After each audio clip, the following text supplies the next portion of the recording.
যখন রমজান আসে ফুতিহাত আবওয়াবুর রাহমা আবওয়াবুল জান্নাহ, রহমতের সব দুয়ার আল্লাহ খুলে দেয়, জান্নাতের সব দুয়ার আল্লাহ খুলে দেয়। অগুল্লিকাত আবওয়াবুন নার, জাহান্নামের দরজা বন্ধ করে দেয়। অসুলসিলাতিশ শায়াতিন, শয়তানগুলোকে শেকলে বন্দি করে দেয়। এটা মজার বিষয় হইল, মনে করেন এদিক দিয়া ওই পাশ থেকে কোনোখান দিয়া বাইর হইবার কোনো ব্যবস্থা নাই, রাস্তা কেবল একটাই, আপনাকে এদিক দিয়ে বাইর হইতে হবে, ঢুকবেন কেবল এটাই, এদিক দিয়েই ঢুকতে হবে। তা আল্লাহ যেন রমজান মাসে জাহান্নামের সব দরজা বন্ধ করে দেয়, শয়তানগুলোকে শেকলে বন্দি করে ফেলে। এবার আল্লাহ যেন বলে, বান্দা এটা রমজান, যেদিক দিয়েই আমল শুরু করবা, যে এলাকার থেকে আমল শুরু করবা, মানে আমার জান্নাতের দিকে হাঁটা শুরু করবা, তো কোনোখানে বাঁচবে না, কোনোখানে ভুল হবে না, পথ হারাইবা না, রাস্তা ভুল হবে না, অন্য কোনো দরজা দিয়ে ঢুকার সম্ভাবনা নাই। শুধু খোলা যেই দরজা, এটা শুধুই জান্নাতেরই দরজা, ঢুকলে শুধু জান্নাতেই ঢুকবে, ঢুকলে শুধু জান্নাতেই ঢুকবে। কারণ খোলাই তো কেবল কিসের দরজা? জান্নাত, জান্নাতের দরজা। এজন্য রমজানে যদি কেউ ইবাদতে লাগে, বন্দিগিতে লেগে যায়, আল্লাহর হুকুম পালন, তো আল্লাহ তাআলা বলেন মাস শেষে শুধু কেবল জান্নাতেই ঢুকবা, জান্নাতেই ঢুকবা, জান্নাতেই, জান্নাতেই ঢুকবা। তাহলে নবী সাল্লাল্লাহু আলাইহি ওয়াসাল্লাম রমজান মাসের নাম রমজান উল্লেখ করছেন। মান কামা রমাদান, মান সামা রমাদান, এই রমজান শব্দটি আল্লাহ নবী বারবার উল্লেখ করছেন, বারবার উল্লেখ করেছেন। তাহলে যেই নাম আল্লাহ উল্লেখ করছেন, যেই নাম নবীজি উল্লেখ করছেন, তাহলে এটা নিঃসন্দেহে দামি কিনা বলেন? অতএব রমজান মাস আল্লাহর কাছে যেহেতু প্রিয়, রমজান মাস নবীর কাছে যেহেতু প্রিয়, আমি মুমিনের কাছেও রমজান প্রিয়। যা আমার আল্লাহর প্রিয় তা আমারও প্রিয়, যা আমার নবীর প্রিয় তা আমারও কি প্রিয়। এটা হলো এক।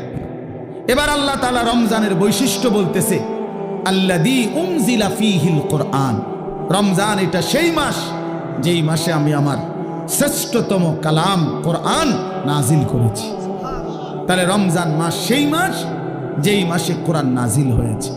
তাহলে রমজান কোরআন, রমজান কোরআন, এটা একদম কাগজের এই পিঠে, এই পিঠে যদি লেখা থাকে রমজান, ওই পিঠে দেখা যাবে লেখা আছে কোরআন।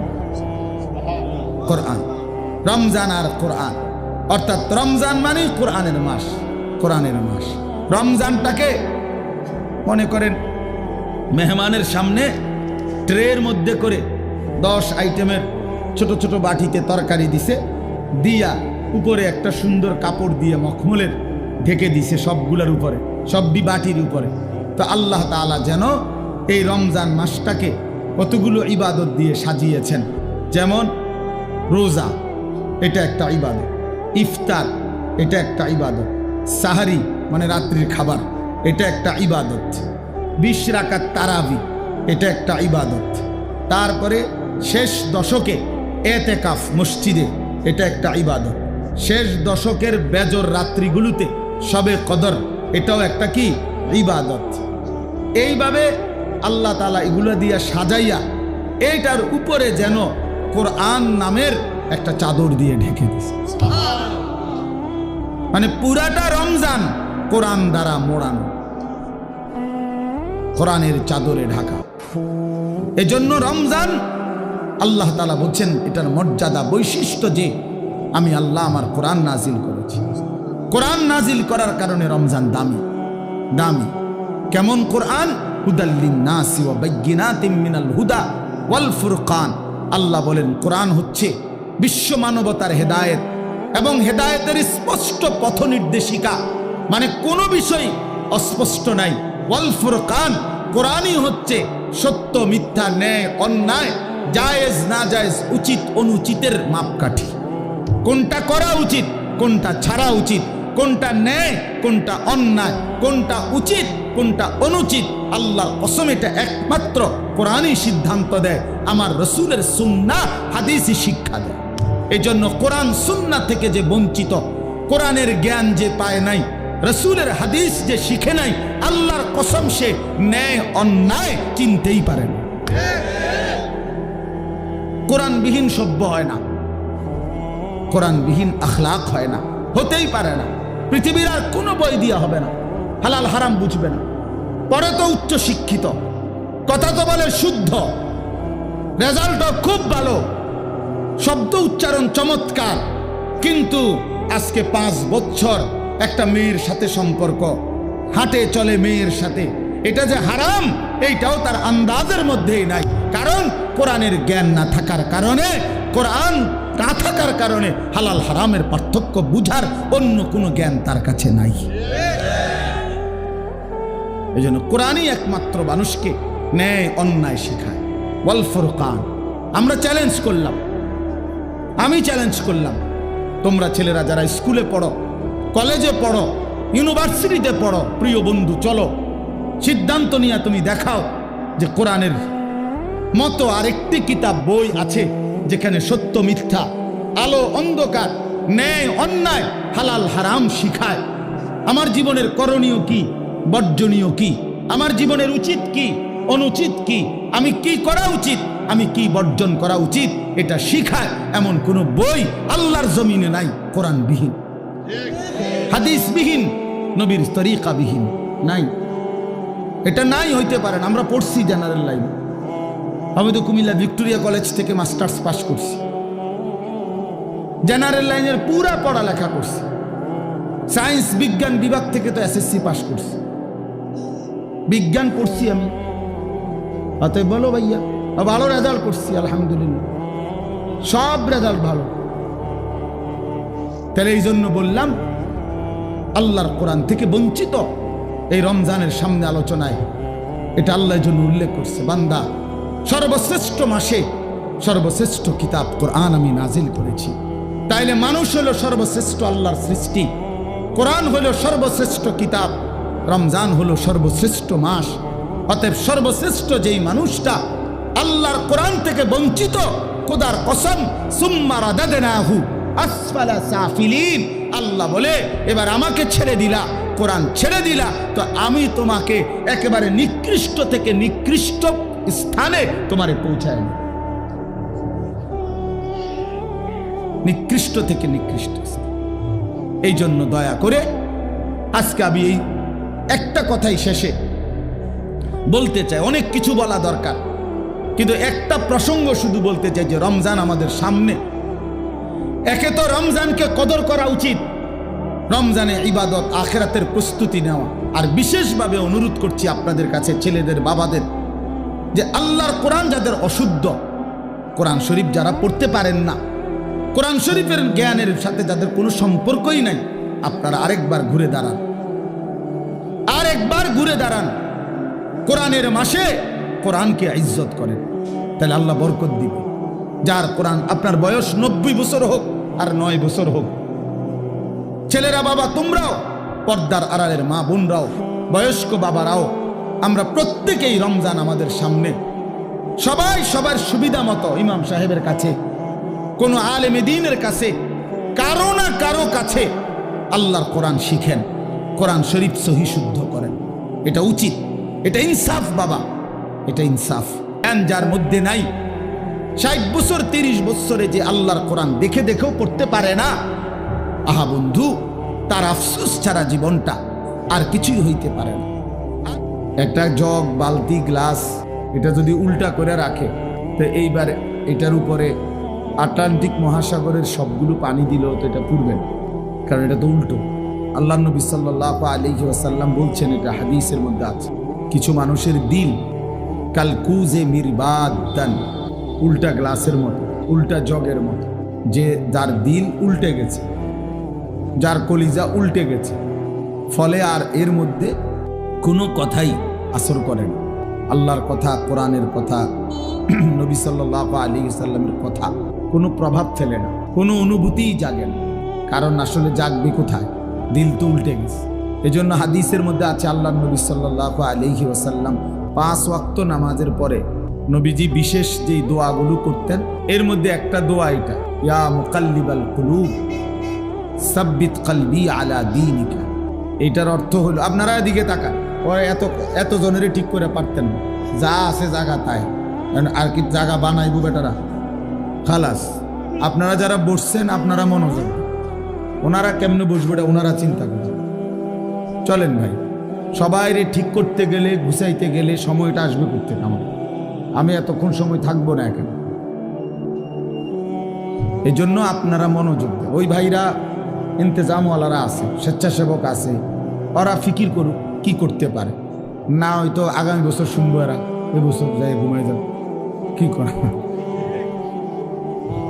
তো আল্লাহ নবী সাল্লাল্লাহু আলাইহি ওয়াসাল্লাম বলছেন, দোয়া করতেন, ইয়া মুকাল্লিবাল কুলুব সাব্বিত কলবি আলা দীনিক। হে অন্তরসমূহের পরিবর্তনকারী, হে অন্তরসমূহের পরিবর্তনকারী আল্লাহ, আপনি আমার অন্তর, আমার কলব আপনার দ্বীনের উপরে মজবুত রাখেন।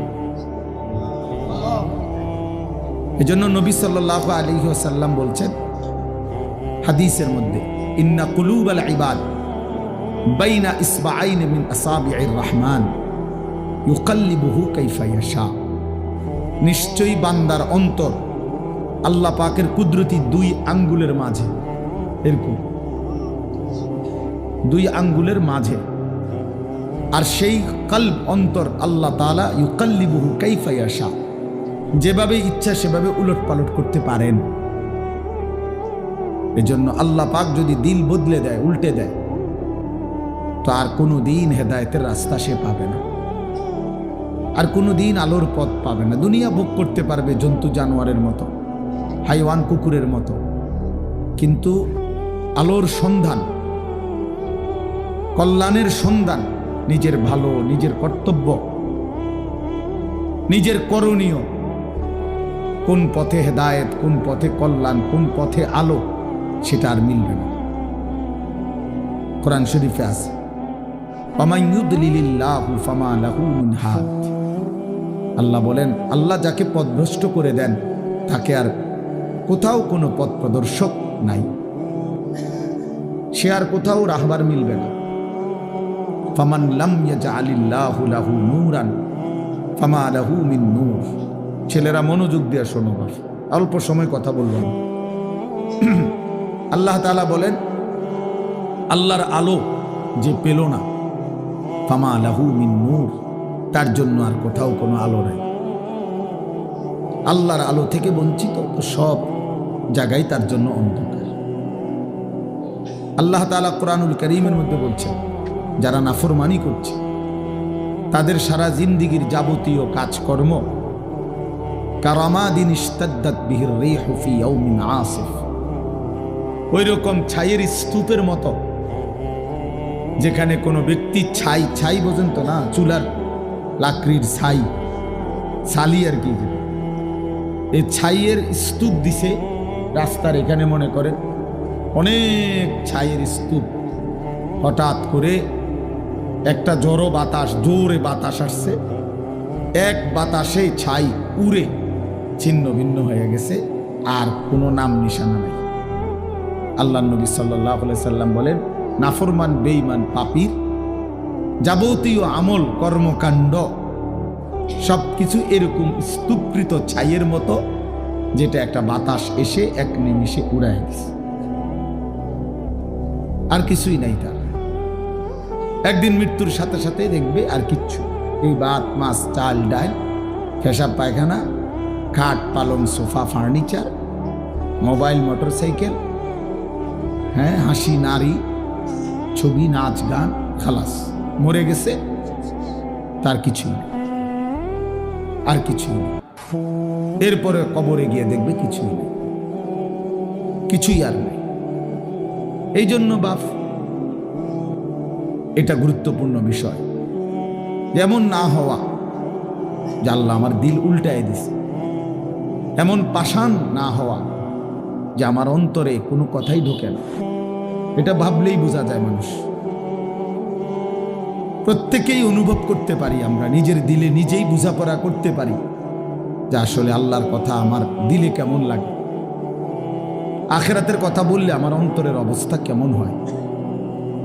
কবরের কথা, কবর দেখলে, মৃত্যু দেখলে, লাশ দেখলে, জানাজা দেখলে আমার কলিজার মধ্যে কোনো অনুভূতি জাগে কিনা, হৃদয়টা নরম হয় কিনা। রাসূলুল্লাহ সাল্লাল্লাহু আলাইহি সাল্লাম বলছেন, আমি তোমাদের কাছে দুটা জিনিস রেখে যাচ্ছি নসিহত হিসাবে। তারাকতু ফীকুম আমরাইন ওয়াইজাইন, উপদেশ হিসাবে দুইটা জিনিস রেখে যাচ্ছি। একটা হলো কোরআন, যেটা নাতিক, যেটা উচ্চারণ করে, মানে তুমি পড়লেই কোরআন থেকে উপদেশ পাই। আরেকটা হলো নবীজি বলছেন, আমি আরেকটি উপদেশ তোমাদের জন্য রেখে যাচ্ছি, যেটা কোনো আওয়াজ করে না, নিশ্চুপ, কিন্তু তোমাদেরকে উপদেশ দেয়। সেটা কি? আল মাউত, মৃত্যু। মৃত্যু, প্রতিটা মৃত্যু তোমাকে নসিহত করে যে এর পরের জানাজা আমার, এর পরের এলান হয়তো আমার, এর পরের ঘোষণা আমার। এই জন্য মৃত্যু একটা নসিহত। কাফা বিল মাউতে ওয়াইজান, নবী সাল্লাল্লাহু আলাইহি সাল্লাম বলেন, ওয়াজ নসিহতের জন্য, উপদেশ জন্য মৃত্যুর স্মরণ এটাই যথেষ্ট। মৌতের কথা কিছুক্ষণ ভাবা, কোনো লাশ, কোনো জানাজা, কোনো কবরস্থানে দাঁড়িয়ে একটু একটু ফিকির করা, এটাই যথেষ্ট ওয়াজ হিসেবে। এটাই বড় ওয়াজ, এটাই বড় নসিহত, এটাই বড় উপদেশ। উপদেশ এই জন্য হযরত ওমর রাদিয়াল্লাহু তাআলা আনহু 10.5 বছর মুসলমানদের খলিফা ছিলেন, বাদশাহ ছিলেন। উনি একজন লোক, এই ছেলে, ঘটনা কি দোস্ত, ব্যাটকাও কেন?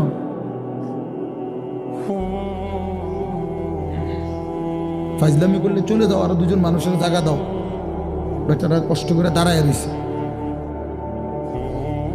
কি ভাবছো দোস্ত? এর খামখেয়ালির জায়গা না। চেনো না আমারে? কোনো সময় দেখছো না? দুষ্টামি করো না, রসিকতা আমি পছন্দ করি না বাপ। তোমার আমি তো এখতিয়ার দিছি যে তুমি চলে যাও, কোনো অসুবিধা কি আমার? আমি বাস্তবিক অর্থ শ্রোতা গুনি না, এটা সবাই জানে। আজকে 22 বছর 21 বছরের জীবনে আমি কম হোক বেশি হোক আমার এতে কোনো আপত্তি নেই, আসলেই না। আমি এটা কোনো বিষয় মনে করি, জনপ্রিয় অজনপ্রিয় এটি কোনো কথা না, বুঝেন না? এটা কোনো কথা না। একারে 10 কোটি মানুষ আমার চিনছে, তো কি আমার কবর রাজা মা, বুঝেন না? তো তার কি, আরে চিনলেই কি আর না চিনলেই কি, আমার আল্লাহ আমারে মাফ করবে কিনা এটা হলো আমার চিন্তা। আপনি একারে সারা বাংলাদেশ আমার মাথা তালগি দিয়ে নিলে কি তারপরে কি আমি কি হবে এতে? তাইলে এটা কোনো কথা না, এটা কোনো বিষয়ই না, এটা কোনো মূল বিষয়। লোক হইছে, লোক হয় নাই, এইটা কোনো আলোচ্য বিষয়। আল্লাহর কথা বলতে পারা এটাই সৌভাগ্য, শুনতে পারা এটাই সৌভাগ্য, আয়োজন করতে পারা এটাই সৌভাগ্য। কয়জনের জন্য কয়জনে শুনছি, কয়জনের বলছি, এত কিছু আমার দরকার। আল্লাহর কথা বলতে থাকা, যেখানে সুযোগ হয়, যতক্ষণ সুযোগ হয়, উপরে নিচে, এখানে সেখানে, দুয়ারে দুয়ারে বলতে থাকা। এবং আল্লাহর পথে যত ব্যথা, যত বেদনা, যত দুঃখ, যত অপমান, যত লাঞ্ছনা, সব সয়ে যাওয়া। कभी आरश पर, कभी फरश पर, कभी उनके दर, कभी दर बदर, गमे आशिकी तेरा शुक्रिया, मैं कहां कहां से गुजर गया। আল্লাহর পথে সব বেদনা, সব অপমান, আল্লাহ তবুও তোমার শুকরিয়া। তোমার কথা বলতে গিয়েই বেইজ্জতি হয়েছে, অসুবিধা কি? গমে আশিকি তেরা শুকরিয়া, মাই কাহা কাহা সে গুজর গায়ে। আমি কই থেকে কই ছুটে গেলাম, তোমার জন্যই ছুটলাম, তোমার জন্যই ছুটলাম, তোমার কথাই ফেরি করলাম, ফেরি করলাম। গতকালকেও আমি রাত্রে শেষ যখন বয়ান শেষ করছি, লাস্ট রাতের 1:20 বাজে, হ্যাঁ শুরু হয়েছে জোরের পড়তে, কোথায় গেছি, কতক্ষণ করছি, কি কিচ্ছু আমার হিসাব কিতাব। চলো ভাইয়া, বলতে থাকো, খালাস। এই জন্য বললাম দোস্ত, আমার রাগ হয়ে গেল। খামখেয়ালি করাটা আমি পছন্দ করি। আমার কথা হলো কম হোক, মনোযোগ দিয়ে শোনো, এতে বরকত। একদিনে তুমিও বদলাইতা না, আমি জানি, কিন্তু আন্তরিকতা থাকলে, মনোযোগ থাকলে একদিন সত্যি সত্যি আল্লাহ চাইলে বদলে যায়। 100 খুনের আসামি আল্লাহর ওলি হইছে, বেশ্যা পতিতা নারী সেও আল্লাহর ওলি হইছে, তুমি হইতা না। জগৎ বিখ্যাত ডাকায় তো কি হইছে, আল্লাহওয়ালা হইছে, তুমি হইতা না। তুমি তো এর চাইতে খারাপ হয়ে যাও নাই, তো তুমিও ভালো হয়ে যাবে ইনশাআল্লাহ। কিন্তু আন্তরিকতা দরকার, দিল দরকার, আল্লাহর কথার প্রতি মনোযোগী হওয়া,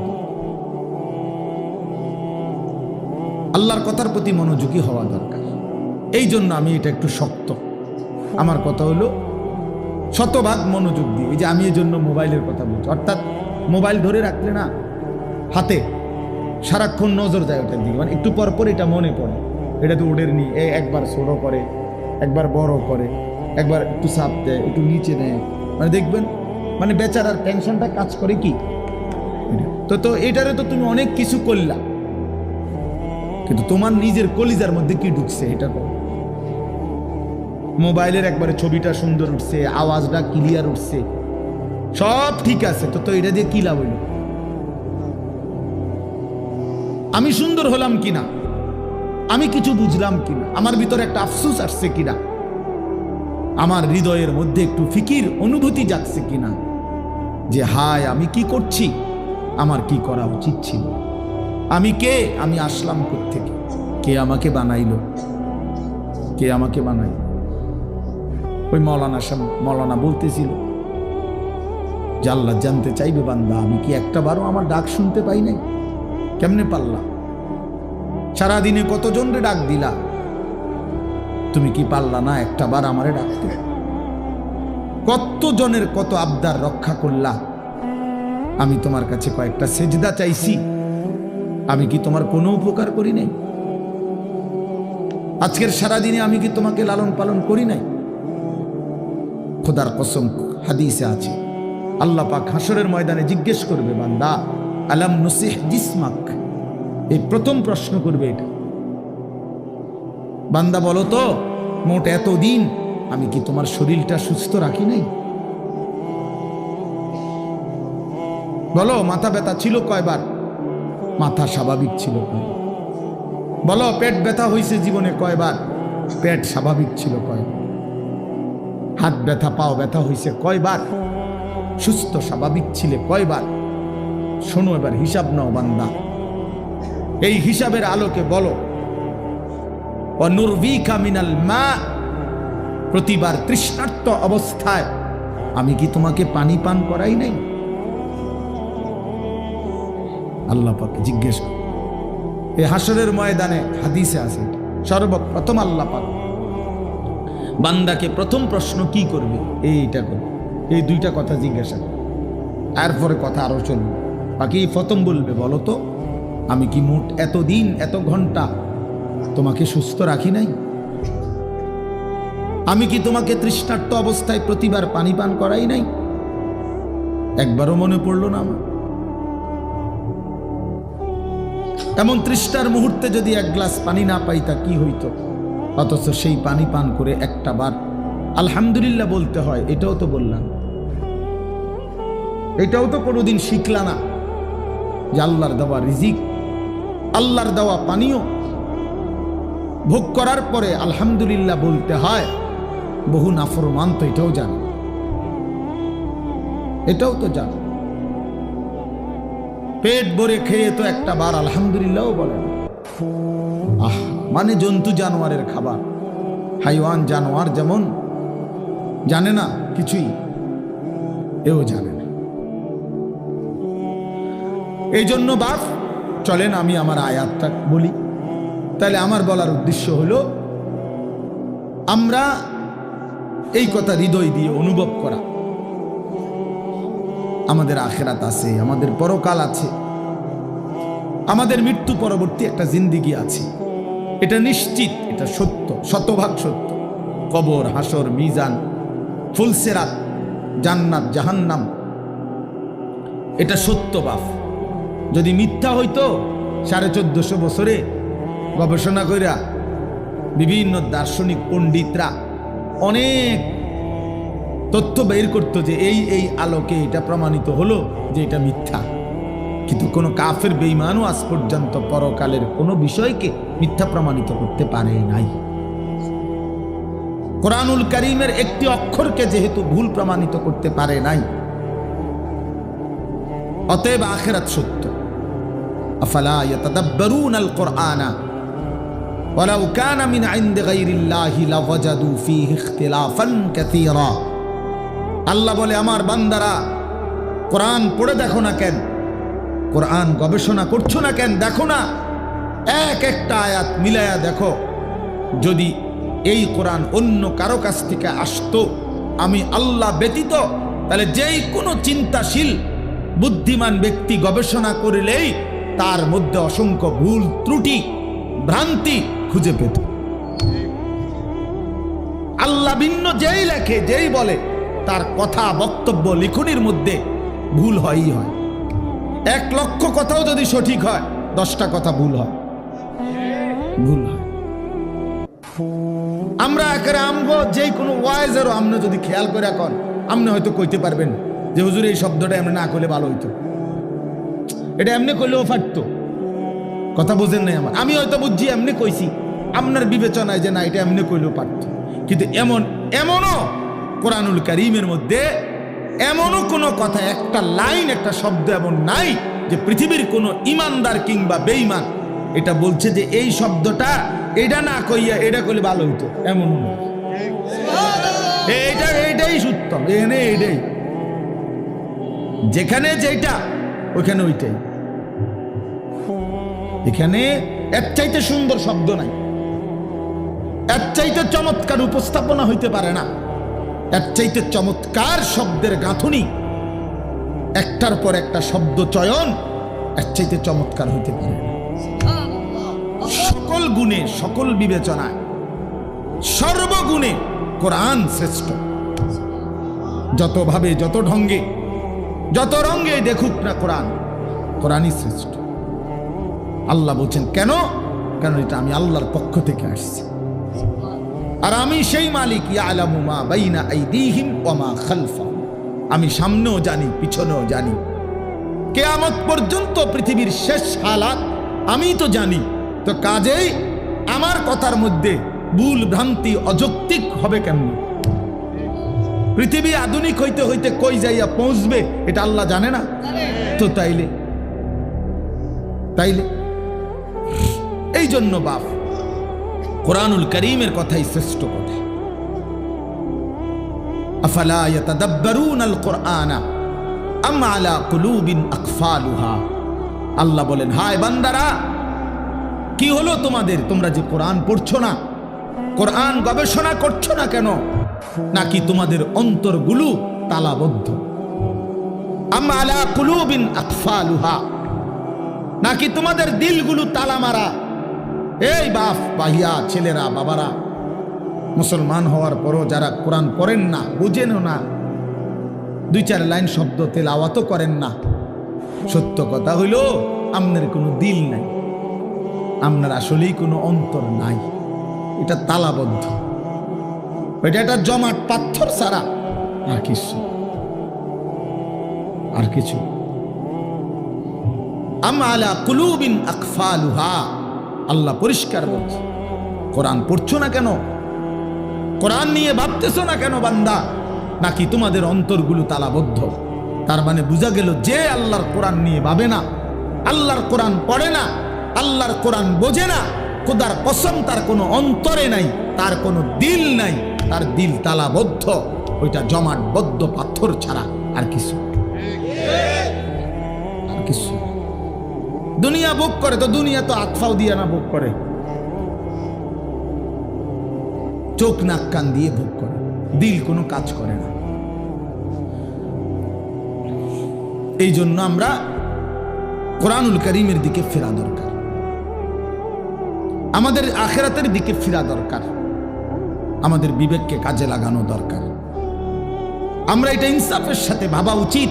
প্রিয় ভাই আমার, বন্ধু আমার, ছেলেরা আমার, বাবারা আমার, বাস্তবিক অর্থে আমাদের সবকিছু সুন্দর ছিল। আমরা সব সুন্দর, সব শ্রেষ্ঠ রেখে একেবারেই অসুন্দর, অযৌক্তিক, ফালতুর পিছনে আমরা জীবনটা শেষ করে দিচ্ছি। আমাদের আল্লাহ সর্বশ্রেষ্ঠ, আমাদের নবী মুহাম্মদ সাল্লাল্লাহু আলাইহি সাল্লাম সর্বশ্রেষ্ঠ, আমাদের কিতাব কোরআন সর্বশ্রেষ্ঠ, আমাদের ধর্ম ইসলাম সর্বশ্রেষ্ঠ, আমাদের সবটাই শ্রেষ্ঠ ছিল। কিন্তু আমরা সর্বশ্রেষ্ঠ নিয়ামত ছেড়ে একেবারে ফালতু ফালতু কতগুলা বইপত্র, কাগজ কলম, পৃথিবীর কিছু মানুষের বিকৃত কিছু চিন্তা চেতনা, এর পিছনেই আমরা জিন্দেগি শেষ করেছি।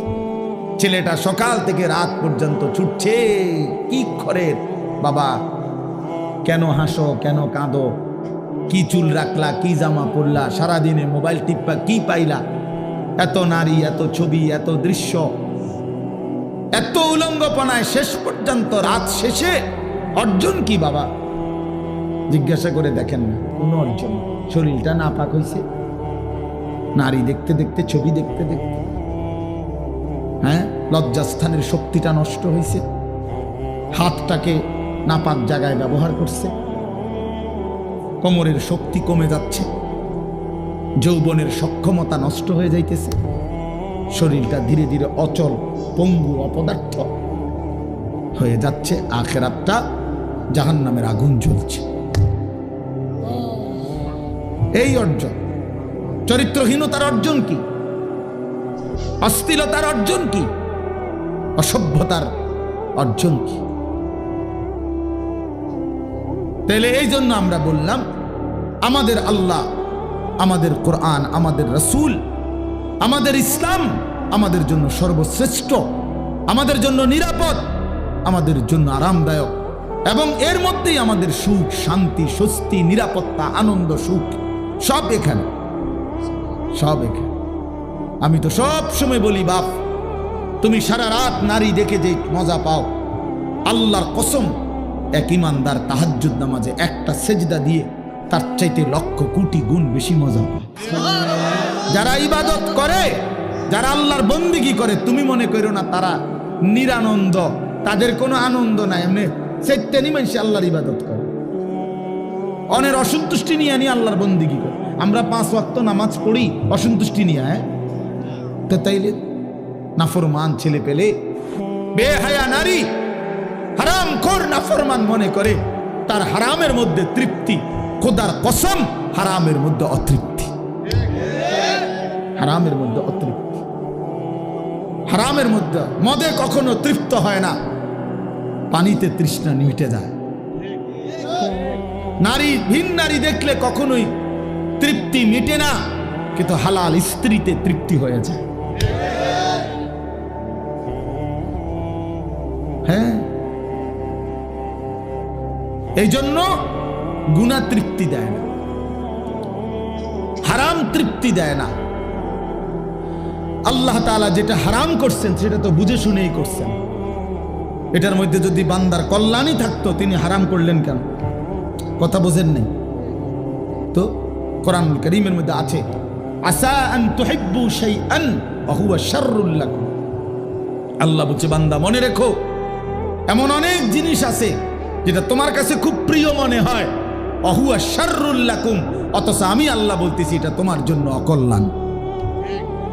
তোমার কাছে মনে হয় আমি এক রাইতে, হ্যাঁ, 30 জন নারী দেখছি, আর আরেকবার হুদা বউ লইয়া বইয়া রইছে, আমি তো সারা পৃথিবীর নর্তকী দেখলাম, উলঙ্গ ছবি দেখলাম, আমি না বেশি মজা পাইলাম?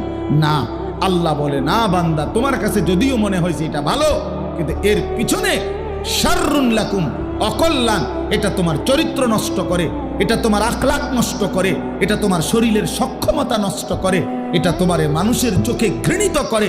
কোন লম্পটকে, কোন চরিত্রহীনকে পৃথিবীর কেউ 2 পয়সার কোনো মূল্য দেয় না। রাস্তার কুকুর বিড়ালের সমান মর্যাদাও দেয় না বেটা।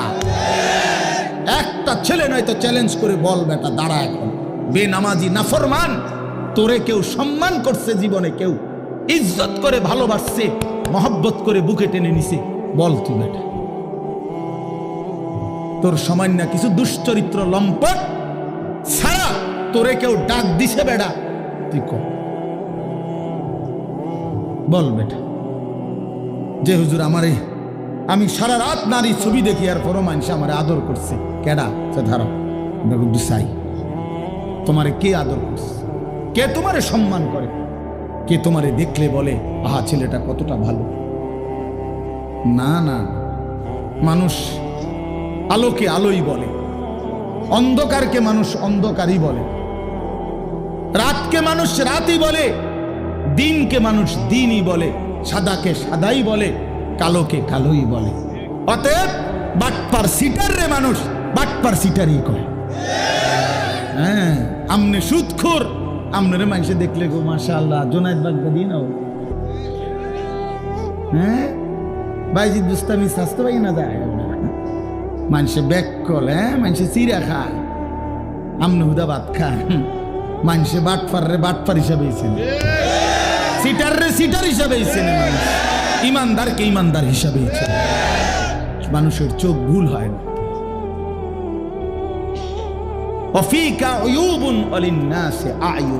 আরবি ভাষার প্রবাদ এটা, আরবি ভাষায় বলে আর কি, ওয়াফিকা উয়ুবুন ওয়ালিন্নাসি আয়ুনুন, তোমারও দোষ আছে মানুষেরও চোখ আছে। এটা একটা আরবি প্রবাদ। তোমারও কি আছে? মানুষেরও চোখ আছে, চোখ চোখ আছে। কেমনে আড়াল করবা? রাইতের অন্ধকারে গুনাহ করে। আল্লাহর নবী বলছে, খোদার কসম নবী বলছে, উম্মত অন্ধকারের একাকিত্বের গুনাহ দিনের আলোয় আল্লাহ চেহারায় ভাসিয়ে দেয়। এই জন্য মানুষ দেখলেই বুঝে তারে দেখতে চোরের মতো লাগে। কিরে তারে দেখতে দি ফুটটা ঘরের মতো মনে হয়, হ্যাঁ তার তো গতিবিধি সন্দেহজনক, তারে দি বাবা ঘরের মতো না মনে হয়। কে ঘটনা কি? তার বাবা তো আলগা খাইছে, কথা বোঝে না। বাবা তো খাইছে কি গোপনে, গোপনে খাইছে না তো, তো এখন বুঝা যায় কেন? হ্যাঁ মানুষ তাহলে বলে কেন? মানুষের চোখে এটা ধরা পড়লো কেন? এটা আল্লাহ তাআলা এই নাফরমানের চেহারার মধ্যে গুনার চিহ্ন ভাসায় দেয়। এজন্য বাবা তোমরা যারা নামাজ পড়ো না, আমি দাঁড় করাই দেই, আমি তো এখন দাঁড় করাইতে পারি। এখানে তোমরা যারা নামাজ পড়ো না, এই অসভ্যদেরকে তো আমি এখন দাঁড়াইতে পারি। বেনামাজি তো অসভ্য, বেনামাজি তো নির্লজ্জ, বেনামাজি তো বেহায়া, বেনামাজি তো হাইওয়ান, বেনামাজি তো জানোয়ার, বেনামাজির জিন্দিগি তো কুত্তার জিন্দিগি। কোরআন শরীফে বলছে, কোরআন শরীফ, ওয়াত্তাবাআ হাওয়াহু ফামাসালুহু কামাসালিল কালব। আল্লাহ বলছে মনের ইচ্ছা মতো যে চলে তার উদাহরণ কুত্তার মতো। কোরআন শরীফের আয়াত। হ্যাঁ হ্যাঁ মনে রাখো বাবা, যার কপালে সেজদা নাই তোমার জীবন কুত্তার জীবন, কুত্তার জিন্দিগি, কুত্তার জিন্দিগি। এই জীবন কুকুরের জীবন, এই ঘুম কুত্তার ঘুম, এই খানা কুকুরের খানা, এই ভোগ কুকুরের ভোগ। কুকুর যেমন লজ্জা শরম নাই, যত্র তত্র তার জেনা ব্যভিচার করে, তোমারও কোনো লজ্জা শরম নাই, যাকেই দেখো তাকেই দেখতে মন চায়। এই জীবন কুকুরের জীবন। কোরআন শরীফ আল্লাহ বলছে ফামাসালুহু কামাসালিল কালব। কালব অর্থ কি? কুকুর, কুকুর, কালবুন অর্থ কুকুর। আল্লাহ আমাদেরকে বুঝ দান করেন। আমি যে আয়াতটা পড়ছি, মাহে রমজান, আমাদের সামনে রমজান, আর মাত্র 18-19 দিন, 10 তারিখ আজকে চলে গেছে। তাহলে পহেলা মার্চ যদি রমজান হয় 18 দিন, 2 মার্চ যদি রমজান হয় 19 দিন। এই 18 থেকে 19 দিন আমাদের সামনে আর বাকি মাহে রমজান। মাহে রমজান এক মুমিনের যদি ফিকির করো বাপ, আমি এতগুলো কথা শক্ত বলছি, এতগুলো কথা কঠিন করে বলছি বাবা, এবার যদি আমরা ফিকির করি না আসলেই আমি কেন জানোয়ার হব, আমি কুকুর হব কেন, আমি মুসলমান, আমার একটা আত্মমর্যাদা আছে বাবা, আমার একটা আত্মসম্মান আছে, আমার একজন আল্লাহ আছে, আমার একজন নবী আছে, আমার একটা মা আছে, আমার একজন বাবা আছে, আমি মারে কেন বেইজ্জতি করব, বাবারে কেন অপমান করব, আল্লাহকে কেন অবহেলা করব? এতটুকু যদি ভাবনা হয়, নিজেদের জীবন যদি ইমানের জীবন, মুসলমানের জীবন আমার মনে পড়ে, তো সেই জীবন গড়ে তোলার, সাজিয়ে তোলার সর্বশ্রেষ্ঠ মৌসুম, সিজন মাহে রমজান। রমজান মানে ভিন্ন মাস, রমজান মানে আলাদা মাস, রমজান মানে আখিরাতের মাস, রমজান মাসে প্রস্তুতির মাস, রমজান মানে মেহনতের মাস, রমজান মানে আল্লাহর মাঝে নিজেকে হারিয়ে ফেলার মাস।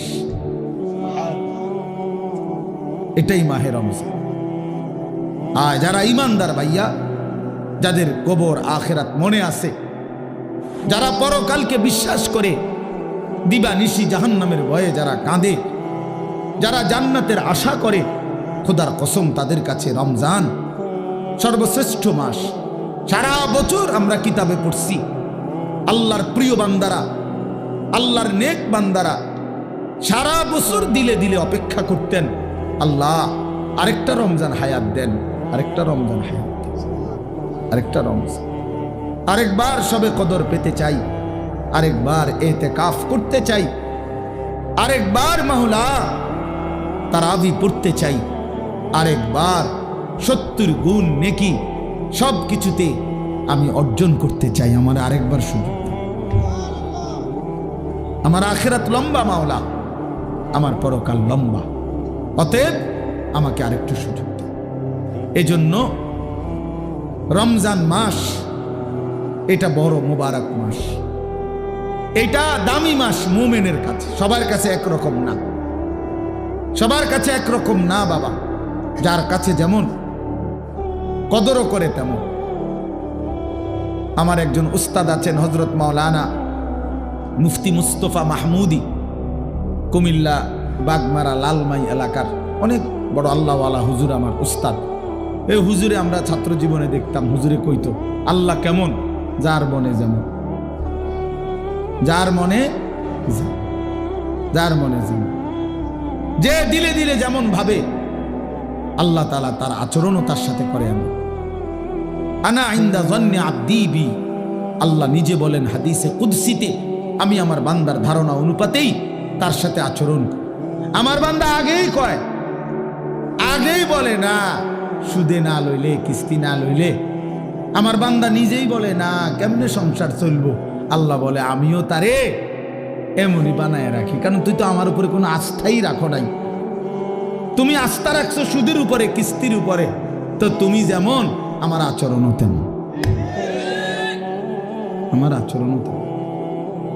সব ব্যাপারে বান্দা আল্লাহ তাআলার ব্যাপারে ধারণা রাখে যেমন, আল্লাহ তাআলাও তার সাথে আচরণ করে তেমন। তো এই জন্য বললাম মাহে রমজান আমাদের জীবনের সর্বশ্রেষ্ঠ মুমিনের কাছে গুরুত্বপূর্ণ মাস। ইমানদারের হৃদয় এটা, ইমানদারের কলজা এটা, ইমানদারের অপেক্ষা এটা। আমাদের প্রিয় নবী সাল্লাল্লাহু আলাইহি ওয়াসাল্লাম একটানা 2 মাস লাগাতার আল্লাহর কাছে রমজান ভিক্ষা চাইতেন। 2টা মাস, আল্লাহুম্মা বারিক লানা ফি রাজাব ওয়া শাবান ওয়া বাল্লিগনা রমাদান। আয় আল্লাহ, এই 2টা মাসে আমারে হায়াত ভিক্ষা দেন, বরকত দেন, আমারে রমজান পর্যন্ত পৌঁছিয়ে দেন। তাইলে নবী সাল্লাল্লাহু আলাইহি সাল্লাম রজব এবং শাবান মানে রমজানের আগের 2 আরবি মাস আল্লাহর কাছে বরকত চাইতেন হায়াতের, আর রমজান পর্যন্ত পৌঁছতে চাইতেন। আচ্ছা, নবী সাল্লাল্লাহু আলাইহি সাল্লামের 11 মাসের আমল ঘাটতি ছিল কেমন? নবী সাল্লাল্লাহু আলাইহি সাল্লাম 24 ঘন্টার মধ্যে গাফেল থাকতেন কখন? নাউজুবিল্লাহ। আল্লাহকে ভুলে থাকতেন কখন? এক বুজুর্গকে জিজ্ঞাসা করছিল যে আল্লাহ নবী সাল্লাল্লাহু আলাইহি সাল্লাম তসবিহ ব্যবহার করতেন, যে আমরা যে তসবিহ গুনি, তাহলে উনি চমৎকার উত্তর দিছে যে শোনো বাবা, তসবিহ তো ব্যবহার করে সে যে আল্লাহকে ভুলে যায়, ফলে তসবিহ হাতে থাকলে এই তসবিহ তারে আল্লাহর কথা মনে করায় দেয়, তখন সে আবার পড়ে, আবার ভুলে যায়, আবার তসবিহ দেখলে মনে পড়ে। তো তসবিহ তো মনে করায় দেয় আল্লাহর কথা, তো যে ভুলে যায় তাকে না মনে করাবে। তো নবী সাল্লাল্লাহু আলাইহি সাল্লাম তসবিহ পড়তেন কিনা, ব্যবহার করতেন কিনা তুমি জানতে চাইছো, আগে তো তুমি বলো নবী সাল্লাল্লাহু আলাইহি সাল্লাম আল্লাহকে ভুলতেন কখন? তিনি আল্লাহকে ভুলতেন কখন? তিনি তো কখনোই ভুলতেন না। কানা রাসূলুল্লাহ সাল্লাল্লাহু আলাইহি ওয়াসাল্লাম ইয়াযকুরুল্লাহ ফি কুল্লি আহয়ানিহি। আম্মা জান আয়েশা রাদিয়াল্লাহু তাআলা আনহা বলেন, আল্লাহর নবী সাল্লাল্লাহু আলাইহি সাল্লাম সর্বদাই আল্লাহ তাআলার জিকির করতেন। তাইলে যিনি 11 মাস টানা আল্লাহর ইবাদতে পূর্ণ মনোযোগী থাকতেন, যিনি নবী নিজে বলছেন আনা আ'লামুকুম বিল্লাহ, আমি আল্লাহকে সবচেয়ে বেশি জানি চিনি, আনা আতকাকুম, আমি হচ্ছি তোমাদের মধ্যে সবচেয়ে বেশি আল্লাহকে ভয় করি। তাহলে যার তাকওয়া বেশি, যার ইলম বেশি, যার আমল বেশি, যার 11 মাসের বন্দিগি লাগাতার, সেই তিনি এর পরেও এত নেকি এত বন্দিগি থাকার পরেও নবীজি রমজানের অপেক্ষা করতেন 2 মাস। আর আমাদের 11 মাসের হালাত কি? আমাদের হালাত কি? আমাদের নেকি কোথায়? আমাদের গুনার ভিড়ে নেকি তো খুঁজে পাওয়া যাবে, নেকি তো খুঁজে পাওয়া যাবে না। আমাদের তো গুনায় গুনাহ, গুনাই গুনাহ, গুনাই গুনাহ, উঠতে বসতে চলতে ফিরতে নাফরমানি আমাদের বেশি। অতএব আমাদের জন্য এর চাইতে বেশি রমজানের অপেক্ষা করা উচিত, কারণ রমজান আমার গুনাহ ধুয়ে মুছে সাফ করে দিবে, রমজান আমার নেকির পাহাড় জমায়ে দিবে। এই জন্য দয়া করে আমরা প্রত্যেকে ইনশাআল্লাহ এই প্রথম কথা আমার রমজানের জন্য দিল থেকে দোয়া করবেন, বলেন ইনশাআল্লাহ। এইটা হলো 1 নম্বর কথা, 1 নম্বর ডিউটি। এখন থেকে আর বাকি কয়টা দিন প্রত্যেক দিন আল্লাহর কাছে বলেন, আল্লাহ আর কয়টা দিন হায়াত ভিক্ষা দেন, আর কয়টা দিন হায়াত দেন, রমজান না দেখাই আমারে কবরে নিয়েন না মাওলা। আমি রহমত মাগফিরাত নাজাত পেতে চাই, আমি 70 নেকি পেতে চাই, আমি সবে কদর পেতে চাই, আমি ইতিকাফ পেতে চাই, আমি রমজানের রহমত মাগফিরাত নাজাত পেতে চাই। আমারে এত কাছে আইনা 17-18 দিন সামনে রাইখা আমারে কবরে নিয়েন না। এটা আমাদের প্রথম দোয়া। 2 নম্বর কথা হলো, আল্লাহ পাক রব্বুল আলামিন রমজানের গুরুত্ব বলতে গিয়ে এইখানে ডাইরেক্ট সরাসরি আল্লাহ নিজে বলছেন। এই আয়াতটা সূরা বাকারার 185 নম্বর আয়াত অংশ বিশেষ। আল্লাহ তাআলা বলেন, শাহরু রমাদান, এই যে রমজান মাস, শাহরু অর্থ মাস, রমাদান মানে রমজান। তো রমজান মাস, এই কথাটা আল্লাহ পাক এই মাসটার এতটা দাম যে আল্লাহ নিজেই এই মাসের নাম উল্লেখ করেছেন। এই কোরআনুল কারিমে আরবি 12 মাসের মধ্যে আর কোনো মাসের নাম কোরআনে নাই, শুধু এইটাই আছে। মুহররম, সফর, রবিউল আউয়াল, রবিউল সানি, আরো মাস আছে না আরবি, এগুলোর নাম নাই। শুধু এই রমজান মাসের নামই আল্লাহ উল্লেখ, শাহরু রমাদান, রমজান মাস। অতএব যেটা আল্লাহ উচ্চারণ করছেন সেটা দামি কি না বলেন? 2, আমাদের নবীজির জবানে রমজান শব্দ উচ্চারণ হয়েছে কিনা? নবীজি বারবার বলছেন, ইজা দাখালা রমাদান, যখন রমজান আসে, ফুতিহাত আবওয়াবুর রাহমা, আবওয়াবুল জান্নাহ, রহমতের সব দুয়ার আল্লাহ খুলে দেয়, জান্নাতের সব দুয়ার আল্লাহ খুলে দেয়।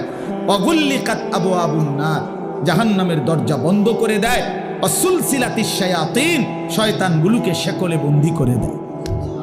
এটা মজার বিষয় হইল, মনে করেন এদিক দিয়া ওই পাশ থেকে কোনোখান দিয়া বাইর হইবার কোনো ব্যবস্থা নাই, রাস্তা কেবল একটাই, আপনাকে এদিক দিয়ে বাইর হইতে হইব, ঢুকবেন কেবল এটাই, এদিক দিয়েই ঢুকতে হবে। তা আল্লাহ যেন রমজান মাসে জাহান্নামের সব দরজা বন্ধ করে দেয়, শয়তানগুলোকে শেকলে বন্দি করে ফেলে। এবার আল্লাহ যেন বলে, বান্দা এটা রমজান, যে দিক দিয়েই আমল শুরু করবা, যে এলাকার থেকে আমল শুরু করবা, মানে আমার জান্নাতের দিকে হাঁটা শুরু করবা, তো কোনোখানে বাঁচবে না, কোনোখানে ভুল হবে না, পথ হারাইবা না, রাস্তা ভুল হবে না, অন্য কোনো দরজা দিয়ে ঢুকার সম্ভাবনা নাই। শুধু খোলা যেই দরজা, এটা শুধুই জান্নাতেরই দরজা, ঢুকলে শুধু জান্নাতেই ঢুকবে,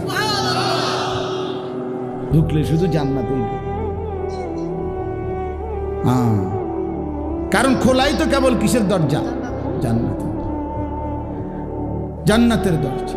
এজন্য রমজানে যদি কেউ ইবাদতে লাগে, বন্দিগিতে লেগে যায়, আল্লাহর হুকুম পালন, তো আল্লাহ তাআলা বলেন মাস শেষে শুধু কেবল জান্নাতেই ঢুকবা, জান্নাতেই ঢুকবা, জান্নাতেই, জান্নাতেই ঢুকবা। তাহলে নবী সাল্লাল্লাহু আলাইহি ওয়াসাল্লাম রমজান মাসের নাম রমজান উল্লেখ করছেন। মান কামা রমাদান, মান সামা রমাদান, এই রমজান শব্দটি আল্লাহ নবী বারবার উল্লেখ করছেন, বারবার উল্লেখ করেছেন। তাহলে যেই নাম আল্লাহ উল্লেখ করছেন, যেই নাম নবীজি উল্লেখ করছেন, তাহলে এটা নিঃসন্দেহে দামি কিনা বলেন? অতএব রমজান মাস আল্লাহর কাছে যেহেতু প্রিয়, রমজান মাস নবীর কাছে যেহেতু প্রিয়, আমি মুমিনের কাছেও রমজান প্রিয়। যা আমার আল্লাহর প্রিয় তা আমারও প্রিয়, যা আমার নবীর প্রিয় তা আমারও কি প্রিয়। এটা হলো এক। এবার আল্লাহ তাআলা রমজানের বৈশিষ্ট্য বলতেছে, আল্লাযী উনজিলা ফীহিল কুরআন। রমজান এটা সেই মাস যেই মাসে আমি আমার শ্রেষ্ঠতম কালাম কোরআন নাজিল করেছি। তাহলে রমজান মাস সেই মাস যেই মাসে কোরআন নাজিল হয়েছে। তাহলে রমজান কোরআন, রমজান কোরআন, এটা একদম কাগজের এই পিঠে, এই পিঠে যদি লেখা থাকে রমজান, ওই পিঠে দেখা যাবে লেখা আছে কোরআন। কোরআন, রমজান আর কোরআন, অর্থাৎ রমজান মানে কোরআনের মাস, কোরআনের মাস। রমজানটাকে মনে করেন মেহমানের সামনে ট্রের মধ্যে করে 10 আইটেমের ছোট ছোট বাটিতে তরকারি দিছে, দিয়া উপরে একটা সুন্দর কাপড় দিয়ে মখমলের ঢেকে দিছে সবগুলোর উপরে, সবটি বাটির উপরে। তো আল্লাহ তাআলা যেন এই রমজান মাসটাকে কতগুলো ইবাদত দিয়ে সাজিয়েছেন। যেমন রোজা, এটা একটা ইবাদত, ইফতার এটা একটা ইবাদত, সাহারি মানে রাত্রির খাবার এটা একটা ইবাদত, 20 রাকাত তারাবি এটা একটা ইবাদত, তারপরে শেষ দশকে এতেকাফ মসজিদে এটা একটা ইবাদত, শেষ দশকের বেজর রাত্রিগুলোতে শবে কদর এটাও একটা কি ইবাদত। এইভাবে আল্লাহ তাআলা এগুলো দিয়া সাজাইয়া এইটার উপরে যেন কোরআন নামের একটা চাদর দিয়ে ঢেকে দিয়েছে। মানে পুরাটা রমজান কোরআন দ্বারা মোড়ানো, কোরআনের চাদরে ঢাকা। এজন্য রমজান আল্লাহ তাআলা বলছেন এটার মর্যাদা বৈশিষ্ট্য যে আমি আল্লাহ আমার কোরআন নাজিল করেছি। কোরআন নাজিল করার কারণে রমজান দামি, দামি। কেমন কোরআন? হুদাল লিন্নাসি ওয়া বাইয়িনাতিম মিনাল হুদা ওয়াল ফুরকান। আল্লাহ বলেন কোরআন হচ্ছে বিশ্ব মানবতার হেদায়েত এবং হেদায়েতের স্পষ্ট পথ নির্দেশিকা, মানে কোনো বিষয় অস্পষ্ট নাই। ওয়াল ফুরকান, কোরআনই হচ্ছে সত্য মিথ্যা, ন্যায় অন্যায়, জায়েজ না জায়েজ, উচিত অনুচিতের মাপকাঠি। কোনটা করা উচিত, কোনটা ছাড়া উচিত, কোনটা ন্যায়, কোনটা অন্যায়, কোনটা উচিত, কোনটা অনুচিত, আল্লাহর কসম এটা একমাত্র কোরআনই সিদ্ধান্ত দেয়, আমার রসুলের সুন্নাহ হাদিসই শিক্ষা দেয়। এজন্য কোরআন সুন্নাহ থেকে যে বঞ্চিত, কোরআনের জ্ঞান যে পায় নাই, রসুলের হাদিস যে শিখে নাই, আল্লাহর কসম সে ন্যায় অন্যায় চিনতেই পারে না। কোরআনবিহীন সভ্য হয় না, কোরআনবিহীন আখলাক হয় না, হতেই পারে না। পৃথিবীর আর কোনো বই দিয়া হবে না, হালাল হারাম বুঝবে না, পরে তো উচ্চ শিক্ষিত, কথা তো বলে শুদ্ধ, রেজাল্টও খুব ভালো, শব্দ উচ্চারণ চমৎকার, কিন্তু আজকে 5 বছর একটা মেয়ের সাথে সম্পর্ক, হাঁটে চলে মেয়ের সাথে, এটা যে হারাম এইটাও তার আন্দাজের মধ্যেই নাই। কারণ কোরআনের জ্ঞান না থাকার কারণে, কোরআন না থাকার কারণে হালাল হারামের পার্থক্য বুঝার অন্য কোনো জ্ঞান তার কাছে নাই। এই জন্য কোরআনই একমাত্র মানুষকে ন্যায় অন্যায় শেখায়। ওয়াল ফুরকান। আমরা চ্যালেঞ্জ করলাম, আমি চ্যালেঞ্জ করলাম, তোমরা ছেলেরা যারা স্কুলে পড়ো, কলেজে পড়ো, ইউনিভার্সিটিতে পড়ো, প্রিয় বন্ধু চলো সিদ্ধান্ত নিয়ে তুমি দেখাও যে কোরআনের মতো আরেকটি কিতাব বই আছে যেখানে সত্য মিথ্যা, আলো অন্ধকার, ন্যায় অন্যায়, হালাল হারাম শিখায়। আমার জীবনের করণীয় কি, বর্জনীয় কি, আমার জীবনের উচিত কি, অনুচিত কি, আমি কি করা উচিত, আমি কি বর্জন করা উচিত, এটা শিখায় এমন কোন বই আল্লাহর জমিনে নাই কোরআনবিহীন, হাদিসবিহীন, নবীর তরিকাবিহীন নাই। এটা নাই হইতে পারে না। আমরা পড়ছি জেনারেল লাইন, আমি তো কুমিল্লা ভিক্টোরিয়া কলেজ থেকে মাস্টার্স পাস করছি, জেনারেল লাইনের পুরা পড়ালেখা করছি, সায়েন্স বিজ্ঞান বিভাগ থেকে তো এসএসসি পাস করছি, বিজ্ঞান পড়ছি আমি। অতএব বলো ভাইয়া, ভালো রেজাল্ট করছি আলহামদুলিল্লাহ, সব রেজাল্ট ভালো। তাহলে এই জন্য বললাম আল্লাহর কোরআন থেকে বঞ্চিত এই রমজানের সামনে আলোচনায় এটা আল্লাহর জন্য উল্লেখ করছে, বান্দা সর্বশ্রেষ্ঠ মাসে সর্বশ্রেষ্ঠ কিতাব কোরআন আমি নাজিল করেছি। তাইলে মানুষ হলো সর্বশ্রেষ্ঠ আল্লাহর সৃষ্টি, কোরআন হলো সর্বশ্রেষ্ঠ কিতাব, রমজান হলো সর্বশ্রেষ্ঠ মাস।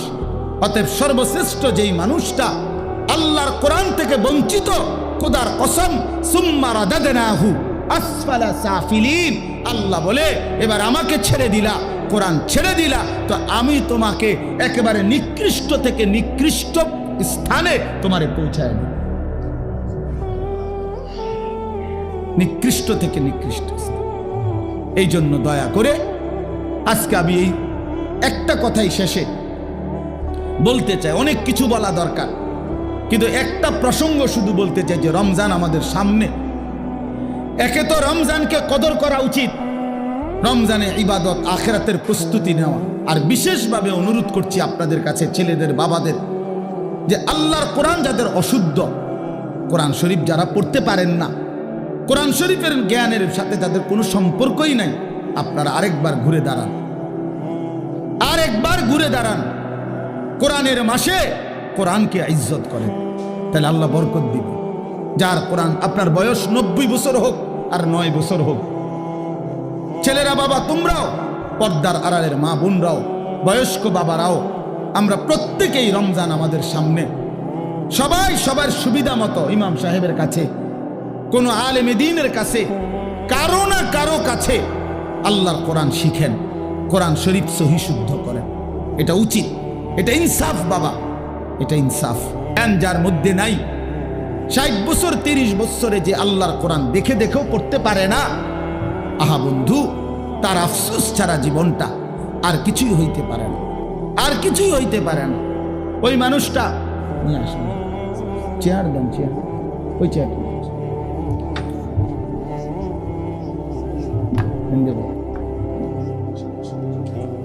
না, বস। তাইলে আল্লাহ তাআলা বলছেন হুদাল্লিন নাস, কোরআন মানুষের হেদায়েত, ওয়া বাইয়িনাতিম মিনাল হুদা, হেদায়েতের স্পষ্ট বাণী, ওয়াল ফুরকান, সত্য মিথ্যা, ন্যায় অন্যায়, হালাল হারামের পার্থক্যকারী। অতএব বন্ধু, আল্লাহর কোরআন বিহীন আলো মেলে না। আপনাদের বাবাদেরকে বলি, আপনারা যারা কোরআন থেকে সন্তানকে বঞ্চিত করছেন, তারা আপনাদের সন্তানকে আপনারা ক্ষতিগ্রস্তই করেছেন। আলো থেকে বঞ্চিত করছেন, আলো থেকে বঞ্চিত করছেন। বাকি পড়ালেখাগুলো ভালো, বাদ দিতে বলি নাই, কিন্তু এগুলো না হইলেও ভাত মিলত, এগুলো না হলেও ভাত মিলত। দুনিয়া এমনিই মিলে যায়। কত মূর্খ বকলম, নাম দস্তখত করতে জানে না, টিপসই দেয়, টিপসই। এমন মানুষ হাজার হাজার কোটি কোটি টাকার মালিক এমন নাই? তো তে আনলো কোত্থেকে? এই মূর্খে আনলো কোত্থেকে টাকা? এগুলা হেতেও তো দুনিয়া বুক করে। কথা বলেন, তার কি নাই? বাড়ি গাড়ি, নারী, ক্ষমতা, প্রভাব, প্রতিপত্তি, সবই তো আছে। তাহলে দুনিয়া এমনিই ভোগ করা যায়। যে বুবা, দেখেন যে বুবা মানুষ, বুবা বাস্তবিক অর্থেই বুবা, সেও তো দুনিয়া ভোগ করে, করে না? সেও তো ভাত খায়, মাছ খায়, পেশাব করে, ঘুমায়, তারও তো বাচ্চা কাচ্চা হয়, হেতেও তো বিয়া করে। তাহলে দুনিয়া তো বুবায়ও ভোগ করে। তাহলে বোঝা গেল আল্লাহর কোরআন যেই জবান পড়তে পারে না, বাকি কথা এগুলো না কইলেও সে দুনিয়া ভোগ করতে পারত, দুনিয়া ভোগ করতে পারত। এই জন্য বন্ধু, দুনিয়া তো বেঈমানেও ভোগ করে, দুনিয়া তো মূর্খও ভোগ করে, দুনিয়া তো বোবাও ভোগ করে, দুনিয়া তো জন্তু জানোয়ারও ভোগ করে। কিন্তু আখিরাত অনন্তকালের পরকাল, খোদার কসম, কোরআন ছাড়া, নামাজ ছাড়া, সেজদা ছাড়া, আল্লাহর হুকুম মানা ছাড়া আখিরাতার পরকালে চোখটা বন্ধ হলে কবর থেকে নিয়ে অনন্তকাল আর কোনোদিন কোনো নাফরমান বেঈমান পাপী এক ঢোক আর পানিও মিলবে না, এক লোকমা খাবারও মিলবে না। হ্যাঁ, দুনিয়া তো আজ এমনি মিলছে, ইমান না থাকলেও তো দুনিয়া মিলে। কাফের বেঈমানও তো দুনিয়া ভোগ করে মিয়া। অতএব এই আমার শেষ কথা, দয়া করে এটা ভাবতে শিখেন। আমার পরম শ্রদ্ধেয় হযরত মাওলানা মুফতি দ্বীন মোহাম্মদ আশরাফ সাহেব দামাত বারাকাতুহুমুল আলিয়া, তিনি এসেছেন, কথা বলবেন। আপনারা সবাই মনোযোগ দিয়ে বসেন। নওজোয়ান ছেলে, তোমরা উঠাউটি করো না বাবা, আল্লাহর দোহাই কেউ উঠাউটি করো না, মেহেরবানি করে, এটা অভদ্রতা। হুজুর কথা বলবেন, অল্প সময় দোয়া করবেন। তো আমার অনুরোধ রইল বাপ, ছেলেদেরকে বলি বাপ, রমজান মাস, অনেকের পড়ালেখার ব্যস্ততা, স্কুলের ব্যস্ততা কিছুটা কম হইতে পারে, অথবা ব্যস্ততা থাকলেও একটু সময় বের করে আল্লাহর কোরআন শিখার ফিকির করেন। বয়স্ক বাবারা যারা আছেন, চা দোকানে আড্ডা না দিয়ে কোরআন শিখেন। মা বোনদেরকে বলেন আল্লাহর কোরআন শিখতে, তাইলে রমজানের কদর হবে, রমজানের সম্মান জানানো হবে। কোরআনের মাসে কোরআনকে আমি স্বাগত জানাইলাম। আল্লাহর নবী সাল্লাল্লাহু আলাইহি সাল্লাম বলছেন, শেষ কথা হলো, নবীজি বলছেন, আল্লাযী ইয়াকরাউল কুরআনা ওয়া হুয়া মাহিরুন বিহি মা'আস সাফারাতিল কিরামিল বারারা। আল্লাহর নবী সাল্লাল্লাহু আলাইহি সাল্লাম বলেন যে বিশুদ্ধভাবে, সুন্দরভাবে আল্লাহর কোরআন পড়তে পারে, পড়তে থাকে, সে নেককার, পুত, পবিত্র, সম্মানিত ফেরেশতাদের সাথী হবে। আর ওয়াল্লাযী ইয়াকরাউল কুরআনা ওয়া হুয়া ইয়াতাতা'তাউ ফীহি ফালাহু আজরান। নবীজি কি সুন্দর কথা বলছে। নবীজি বলছে, আর যারা কোরআন পড়তে গিয়ে ঠেকে, মানে ঠেকা পড়ে, কষ্ট হয় বেচারা, নতুন শিখছে, নতুন শিখতেছে, ঠেকা ভাঙ্গা খুব কষ্ট করে পড়তেছে, শিখতেছে, আল্লাহর নবী বলেন ফালাহু আজরান, আমি নবী বললাম আমার সেই বান্দা, সেই উম্মতের জন্য প্রতি অক্ষরে অক্ষরে দ্বিগুণ নেকি, ডাবল নেকি দেওয়া হবে। এক তো কোরআন পড়লা, আর এক তো কষ্ট সত্ত্বেও কষ্ট করে উচ্চারণ করার চেষ্টা করল। অতএব নতুন করে শিখে যদি কষ্ট করেন তা আপনি ঠকবেন না, বরং দ্বিগুণ নেকি পাবেন ইনশাআল্লাহ। এজন্য আমরা প্রত্যেকেই এবারে রমজানে চেষ্টা করেন আল্লাহর কোরআন শিখার। আল্লাহ আমাদেরকে তৌফিক দেন।